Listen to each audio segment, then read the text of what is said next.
चुनाव में अब प्रत्याशी की घोषणा हो रही है। दल अपने अपने प्रत्याशियों की घोषणा सीटों के साथ कर रहे हैं। कई खबरें आ रही हैं, किसी की नाराजगी सामने आ रही है तो सीटों को लेकर अभी भी कहीं पेच फंसा हुआ नजर आ रहा है। इन सब के बीच अब जो कैंडिडेट लिस्ट जारी हो रही है उससे कई रहस्य, कई पेच सुलझते हुए भी नजर आ रहे हैं। जेडीयू ने भी अपनी पहली लिस्ट जारी कर दी है। हमारे साथ स्टूडियो में वरिष्ठ सहयोगी राकेश रंजन है और समझेंगे उनसे कि जेडीयू ने जो ये लिस्ट जारी की है, जितने तरह के कयास लगाए जा रहे थे या जो खबरें मीडिया की गलियारों में घूम रही थी, राजनीतिक गलियारों में घूम रही थी कि कहीं पेच फंस रहा है, किस सीट पर दिक्कत हो रही है या कहीं प्रत्याशी नाराज हो रहे हैं या किसी को टिकट चाहिए, इन सब के बीच में ये जो जेडीयू की लिस्ट जारी हुई है इससे क्या नजर आता है? रंजन जी, जेडीयू की लिस्ट में क्या दिखा आपको खास और कौन कौन से ऐसे कयास थे जिस पर विराम लगा?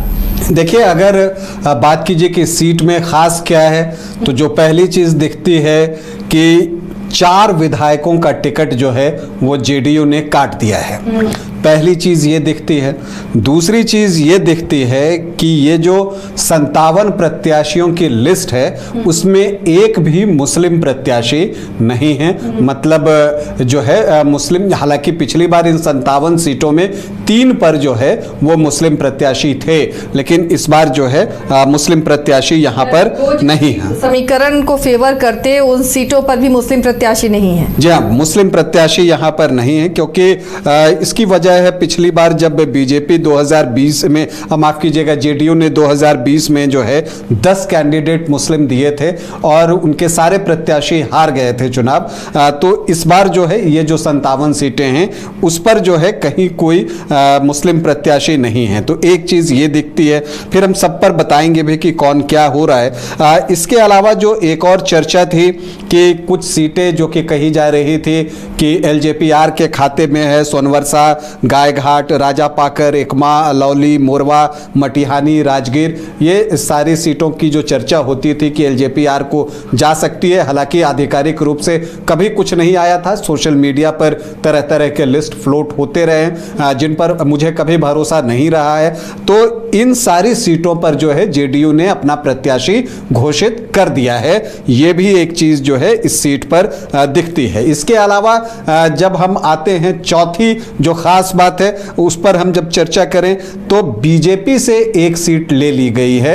बीजेपी ने पिछली बार बरौली सीट जीती थी, राम प्रवेश राय वहां से चुनाव जीते थे, लेकिन यह सीट जेडीयू ने बीजेपी से ले ली है और यहां से अब मनजीत सिंह जो है वो चुनाव लड़ेंगे। मतलब मिथिलेश तिवारी के लिए भी राहत की सांस लेने की बात है क्योंकि दोनों पिछली बार एक दूसरे का खेल खराब कर रहे थे। इस बार दोनों अलग अलग क्षेत्रों से चुनाव लड़ रहे हैं।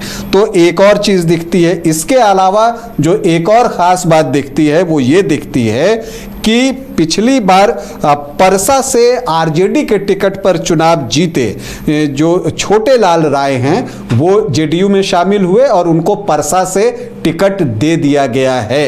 तो ये भी एक जो है इस लिस्ट की एक खास बात है वो दिखती है। इसके अलावा 4 महिलाओं को टिकट मिला है, 5 मंत्री भी चुनाव जो है वो लड़ेंगे।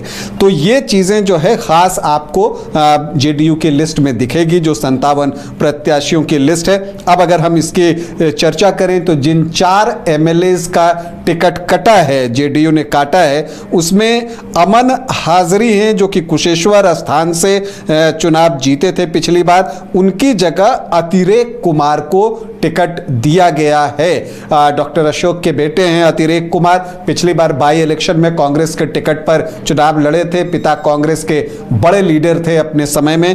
तो अतिरेक कुमार को जेडीयू ने कुशेश्वर स्थान से टिकट दिया है। इसके अलावा सकरा में अशोक चौधरी का टिकट कट गया है और उनकी जगह आदित्य कुमार जो है वो प्रत्याशी बनाए गए हैं। वारिसनगर से अशोक कुमार का टिकट कटा है और डॉक्टर मांजरिक मृणाल को जो है यहां से टिकट दिया गया है। और जो बरबीघा का टिकट है जो कि पिछले दिनों काफी चर्चा में था कि सुदर्शन कुमार को टिकट मिलेगा नहीं मिलेगा, फिर चर्चा होने लगी कि नहीं मिलेगा, लेकिन अंततः वो टिकट नहीं मिला और यहां से डॉक्टर कुमार पुष्पंजय को टिकट मिला है। तो जिन 4 एमएलए कांग्रेस का टिकट कटा और उनकी जगह किनको टिकट मिला, ये भी हमने देखा। पिछली बार जो दूसरे स्थान पर थे लेकिन इस बार उनको टिकट नहीं मिला, ऐसे 23 प्रत्याशी जो हैं वो हैं। इसके अलावा आरजेडी से परसा से आए छोटेलाल राय को टिकट दिया गया है, लेकिन पिछली बार जो लड़े हारे लेकिन फिर भी लकी रहे, उनका टिकट बच गया, ऐसे 10 प्रत्याशी जो हैं वो हैं। 4 महिलाओं को टिकट मिला है, उसमें कविता साहा मधेपुरा से, कोमल सिंह गायघाट से, अश्वमेध देवी जो हैं समस्तीपुर से और रवीना कुशवाहा जो हैं उनको विभूतिपुर से टिकट मिला है। ये 4 महिला जो हैं प्रत्याशी हैं जेडीयू के। तो अब अगर आप इसमें देखिए और ऐसे देखिए तो जो मुस्लिम हैं वो 0 हैं, सामान्य जाति से 15, ओबीसी 20, जो एससी हैं वो 12 और अति पिछड़ी जाति से लगभग 10 उम्मीदवार जो है वो दिख रहे हैं। लेकिन अगर जब आप इस लिस्ट को देखिएगा तो आपको दिखेगा कि जेडीयू जो है वो अपनी ट्रेडिशनल ये को ही फॉलो करता दिखा है। अगर आप मुस्लिम प्रत्याशी की बात छोड़ दें तो यहाँ पर जो है लवकुश समीकरण को साधता हुआ दिखा है। भूमिहार वोटर्स को लुभाने के लिए भूमिहार कैंडिडेट भी उन्होंने जो है उतारे हैं, क्योंकि जो एनडीए है उनकी नज़र ये है कि जो उनका वोट है उसको अगर कंसोलिडेट कर दिया जाए तो उनका काम बन जाएगा। दूसरी तरफ जो महागठबंधन है उनको पता है कि इस चुनाव में MY से ही काम नहीं चलेगा, तो पैर थोड़ा पसारना होगा और इसी कड़ी में कुशवाहा और भूमिहार वोटर्स की तरफ उनकी नज़र है। लेकिन ये बात एनडीए भी समझ रहा है और इसलिए कल बीजेपी की लिस्ट देख लीजिए, आज जेडीयू की लिस्ट देख लीजिए, तो लवकुश वोटर्स का ख्याल रखा गया है और साथ ही भूमिहार वोटर्स को भी अच्छी संख्या में वोट मिले हैं। मतलब अपने वोट को कंसोलिडेट करने की कोशिश एनडीए की तरफ से हो रही है।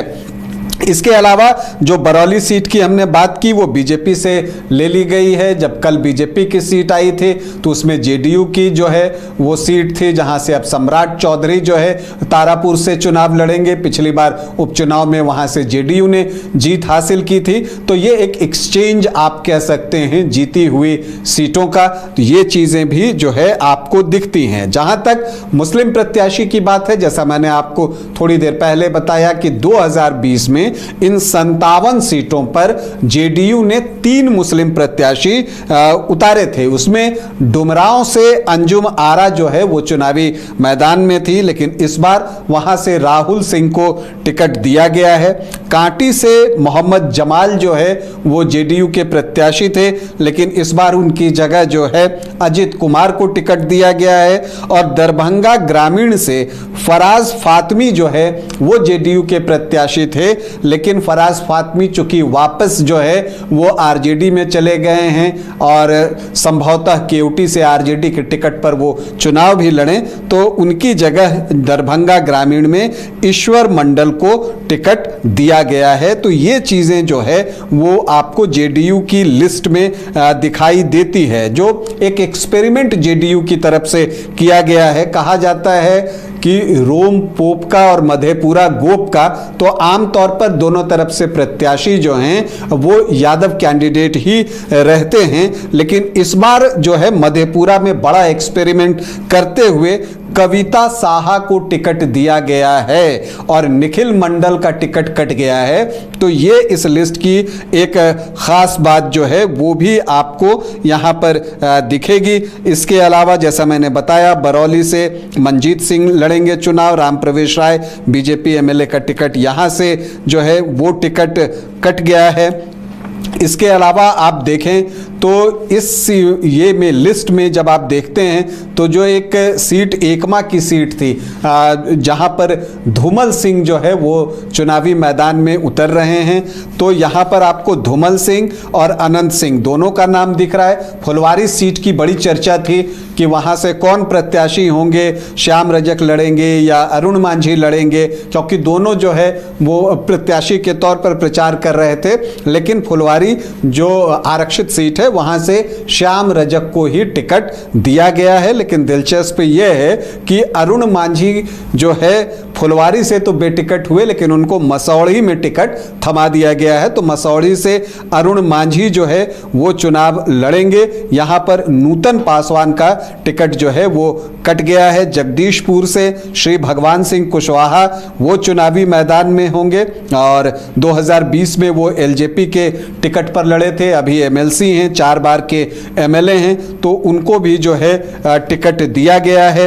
इसके अलावा एक सीट जिसकी की बड़ी चर्चा रही पिछले दिनों वो सूर्यगढ़ा की सीट थी और जो प्रहलाद यादव आरजेडी के एमएलए थे उन्होंने जो है मुश्किल वक्त में एनडीए को समर्थन दिया था, लेकिन प्रहलाद यादव के नाम को लेकर ललन सिंह मतलब राजीव रंजन सिंह जेडीयू और जो उप मुख्यमंत्री हैं विजय सिन्हा के बीच जो है वो शब्दों के वाण चल रहे थे। लेकिन इसमें जो है ललन सिंह ने सूर्यगढ़ा की सीट जेडीयू के पास ही रखवाई है और यहां पर प्रहलाद यादव को एनडीए ने टिकट नहीं दिया है। रामानंद मंडल जो पिछली बार लड़े थे उन्हीं को एक बार फिर से जो है जेडीयू ने चुनावी मैदान में उतारा है। तो इतनी सारी चीजें जो है वो आपको दिख रही हैं। एक और चर्चा जो थी कि नीतीश कुमार के बेटे चुनाव लड़ेंगे निशांत हरनौत से, तो ये कयास भी अब खत्म हो गया क्योंकि हरनौत से श्री हरि नारायण सिंह ही चुनाव लड़ेंगे। उन्हीं पर विश्वास जताया है नीतीश कुमार ने, तो वही जो है चुनाव लड़ते हुए दिखेंगे। तो इस लिस्ट में एक और चीज दिखती है कि नीतीश कुमार ने अपने पुराने सहयोगियों पर जो है एक विश्वास जो है वो जताया है। वो चीजें जो है यहां पर दिखती हैं। खगड़िया से पूनम यादव का जो है पूनम देवी यादव का टिकट कट गया है, वहां से बबलू मंडल जो है वो चुनाव लड़ेंगे और अलौली जो कि रामविलास पासवान की जन्मभूमि वाले क्षेत्र में आती है, यहाँ से जो है पशुपति पारस भी कई बार चुनाव जीते हैं, उस सीट से भी जेडीयू ने प्रत्याशी घोषित कर दिया है। रामचंद्र सदा जो है वो चुनाव लड़ेंगे। पिछली बार साधना देवी लड़ी थी, उनका टिकट जो है वो कट गया है और पिछली बार एलजेपी के टिकट से चुनाव जीते एकमात्र राजकुमार सिंह जो बाद में जेडीयू में शामिल हो गए थे, उनको भी मटिहानी से जो है चुनावी मैदान में उतारा गया है।